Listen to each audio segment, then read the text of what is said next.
Assalamualaikum warahmatullahi wabarakatuh. Perkenalkan, nama saya Khawila Daimasari dengan NIM 2204040001. Dibuatnya video ini untuk memenuhi tugas mata kuliah keterampilan berbicara, yaitu menceritakan legenda Timun Mas. Dikisahkan, hiduplah seorang janda tua yang bernama Sarni. Ia hidup seorang diri dan tidak mempunyai seorang anak.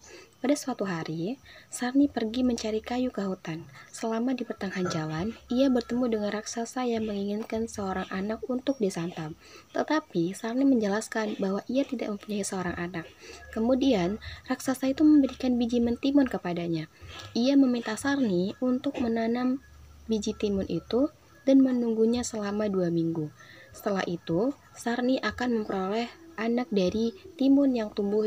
Ketika anak itu berusia 6 tahun, Sarni harus memberikan anak tersebut.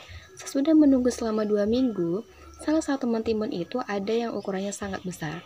Kemudian, ia membelahnya dan menemukan seorang bayi perempuan di dalamnya. Bayi itu kemudian diberi nama Timun Mas. Kini, hidup Sarni tidak lagi seorang diri karena mempunyai Timun Mas yang sangat cantik. Sarni merawat Timun Mas layaknya anak sendiri.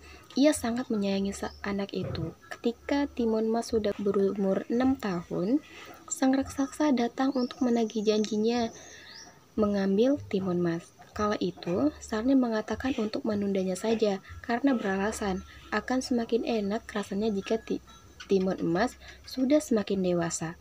Akhirnya, raksasa menyetujui saran dari Sarni.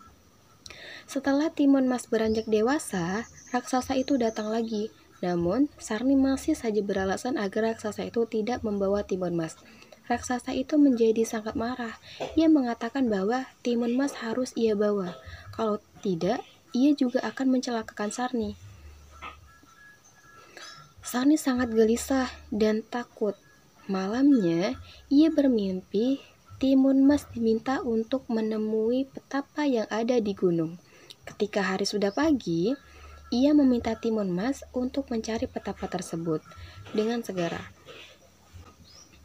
Timun Mas kemudian pergi ke gunung dan menemui si petapa. Sesudah Timun Mas menceritakan kejadian yang sebenarnya, petapa akhirnya memberikan 4 kantong kecil. 4 kantong itu isinya biji mentimun, garam, jarum, dan terasi. Petapa mengatakan, jika dikejar oleh raksasa, Timun Mas diminta untuk melemparkannya isi kantong tersebut satu persatu. Kemudian Timun Mas berpamit pulang. Untuk menagih janjinya, esok hari sang raksasa datang lagi. Sarni meminta kepada raksasa agar tidak mengambil anaknya. Hal ini karena Sarni sangat mencintai dan menyayangi anaknya. Bahkan, ia juga rela menawarkan dirinya sebagai ganti Timun Mas. Tetapi, raksasa marah dan menolak tawarannya. Timun Mas kemudian keluar dan menantang raksasa karena merasa tidak tega melihat ibunya yang diperlakukan seperti itu. Timun Mas pun lari dari rumah yang kemudian dikejar oleh raksasa. Dalam pelariannya, Timun Mas melemparkan isi kantong pertama yang berisi biji timun. Biji timun itu tumbuh menjadi tamanan timun yang melilit tubuh raksasa. Namun, raksasa mampu melewati tanaman timun yang melilit tubuhnya dan kembali mengejar Timun Mas. Timun Mas kemudian melemparkan isi dari kantong kedua yang berupa jarum. Seketika tumbuhlah pohon bambu yang tinggi dan tajam. Pohon bambu itu melukai kaki raksasa sampai terluka. Meskipun begitu, tetap saja raksasa itu bisa mengejarnya. Timun Mas tidak merasa putus asa. Ia berlari sambil melempar kantong ketiga yang berisi garam. Garam itu kemudian berubah menjadi air yang sangat banyak. Dengan cepat, air itu menggenangi daratan dan tubuh raksasa.